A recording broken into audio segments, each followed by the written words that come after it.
పిత పుత్ర పవిత్రాత్మ నామమున ఆమేన్. శుభోదయం. ఈరోజు దేవుని వాగ్దానము, వారి నేత్రముల నుండి వెలువడు కన్నీటిని ఆయన తుడిచివేయును. ఇక మృత్యువు కాని, దుఃఖము కాని, ఏడుపు కాని, బాధ కాని ఏమాత్రము ఉండబోదు. పాత విషయములు గతించినవి. దర్శన గ్రంథము 21వ అధ్యాయము 4వ వచనము.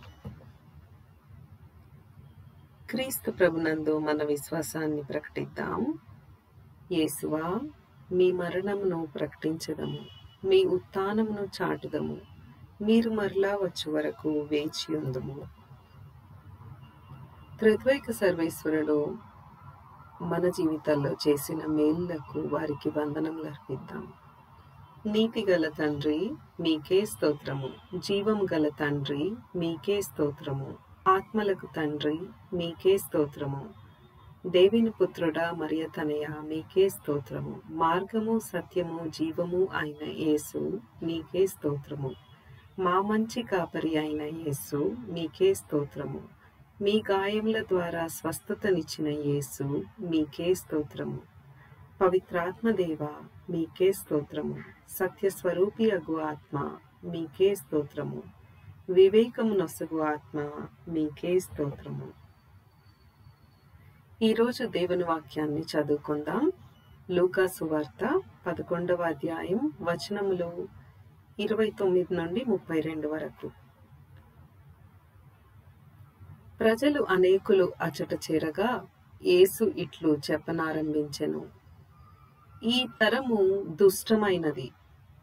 ఇది ఒక గుర్తును కోర్చున్నది, కాని యోనా సూచన కంటే వేరొకటి అనుగ్రహింపబడదు. ఏలయనా నినివే వాసులకు యోనా సూచన అయినట్లే ఈ తరమునకు మనుష్య కుమారుడు ఒక సూచన అగును. తీర్పు దినమున దక్షిణ దేశపు రాణి వీరి ఎదుట నిలిచి వీరిని ఖండించును. ఏలైనా ఆమె సలోమాను విజ్ఞాన వాక్కులు వినుటకై దిగంతముల నుండి వచ్చెను. ఇదిగో, ఈ సలోమాను కంటే అధికుడు ఇచ్చట ఉన్నాడు. నినివే పౌరులు యోనా ప్రవక్త ప్రవచనములను ఆలకించి హృదయ పరివర్తనము చెందిరి. కనుక తీర్పు దినమున వారు వీరి ఎదుట నిలిచి వీరిని ఖండింతురు. ఇదిగో, యోనా కంటే గొప్పవాడు ఒకడు ఇచ్చట ఉన్నాడు. ఇది క్రీస్తు సువిశేషము. క్రీస్తువా, మీకు స్తుతి కలుగునుగాక. ఈరోజు వాక్యాన్ని ధ్యానిద్దాం. క్రీస్తు ప్రభువు తన సమకాలీన ప్రజలను దుష్టతరమని గద్దిస్తూ ఉన్నారు. ఎందుకంటే ఇదే అధ్యాయంలో 16వ వచనంలో పరలోకం నుండి మాకొక గుర్తును చూపించు అని వారు క్రీస్తు ప్రభువుని అడుగుతూ ఉన్నారు. అప్పుడు క్రీస్తు ప్రభు చెప్తూ ఉన్నారు, యోనా గుర్తు తప్ప ఇంకే గుర్తు మీకు ఇవ్వబడదు.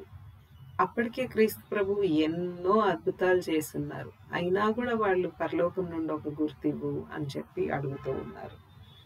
అందుకే వారి అవిశ్వాసాన్ని చూసి క్రీస్తు ప్రభు దుష్టతరమా అని వారిని అంటూ ఉన్నారు. మళ్ళీ క్రీస్తు ప్రభు ఏమంటున్నారంటే, నినివే వాసులకు యోనా సూచన అయినట్లే ఈ తరమునకు మనుష్య కుమారుడు సూచన అగును అని చెప్పి క్రీస్తు ప్రభువు చెప్తూ ఉన్నారు.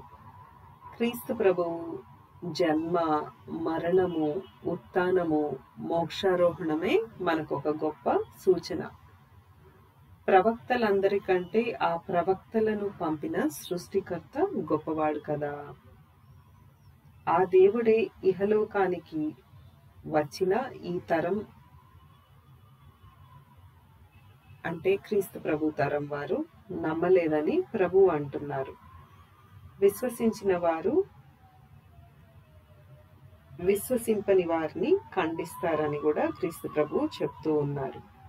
మరి మార్గము, సత్యము, జీవము అయిన ఆ క్రీస్తు ప్రభుని మనం విశ్వసిస్తున్నామా?